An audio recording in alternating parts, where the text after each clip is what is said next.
जो अन्याय अत्याचार संतोष देशमुखवर झाला आहे, हे प्रकरण दडपण्यासाठी वरनं जी काही कारवाई झालेली आहे ती विरोधी पक्ष म्हणून आम्ही दबू देणार नाही.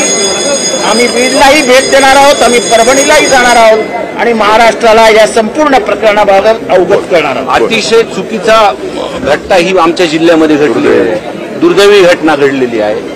सर्व महाराष्ट्र ह्या घटनेचा साक्षीदार आहे. मी त्या कुटुंबाला भेटायला गेल्यानंतर, त्या गावामध्ये गेल्यानंतर संतोष बांगर यांच्या कुटुंबाशी बोललो, पूर्ण परिसरातल्या लोकांशी बोललो. अतिशय दहशतीचं वातावरण गावामध्ये, मतदारसंघामध्ये आणि जिल्ह्यामध्ये झालेलं आहे. सगळ्यात महत्वाचा विषय, जे काही गुन्हे दाखल झालेत ह्या संदर्भातले, त्याच्यामधले काही गुन्हेगार तर अटकच नाहीयेत. ते फक्त गुन्हे पुन्हा त्यांनी सांगण्यावरून त्यांनी केलेले हे प्रमुख गुन्हेगार नाही. त्यांचे मुख्य मास्टर माइंड हा वाल्मिक कराड आहे. आणि सगळ्यात प्रमुख झाला की त्याच्यावरती खंडणीचा गुन्हा दाखल केला.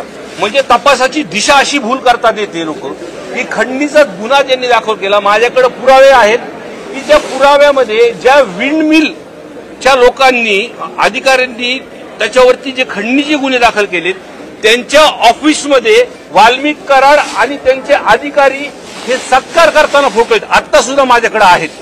माझी प्रमुखपणे मागणी आहे, 8-9 दिवस उलटलेले आहेत, पूर्णपणे जिल्हा हा संतोष बांगरला न्याय देण्यासाठी या सरकारकडे बघत आहे, संतोष देशमुखला.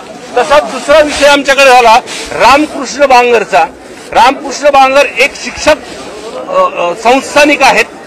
त्यांचा विषय जर तुम्ही ऐकला तर तुम्हाला सुद्धा प्रश्न पडेल की त्यांच्या मुलावरती 307 दाखल झाली. त्यांना सुद्धा त्यांची संस्था या वाल्मिक कराडला बळकवायची आहे म्हणून त्यांच्यावरती 307 त्यांच्या मुलावरती दाखल केला. त्याच्यानंतर सुद्धा ऐकल्या नाही म्हणल्यावर अॅट्रॉसिटी आई वडील आणि मुलगा ह्यांच्यावरती पण दाखल केले.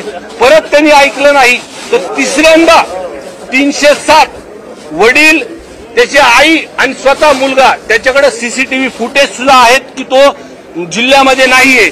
म्हणजे या प्रकारच्या घटना हे 307 दाखल करणं किंवा खोटे करणं, आणि जो गुन्हा खरा झालाय म्हणजे सांगताना सुद्धा तुम्हाला सांगतो, त्याचे फोटो जर आपण बघितले तर कशा निर्दयीपणाने त्या मुलाला, संतोष देशमुखला मारलंय, तिचे डोळे फोडलेत अक्षरशः.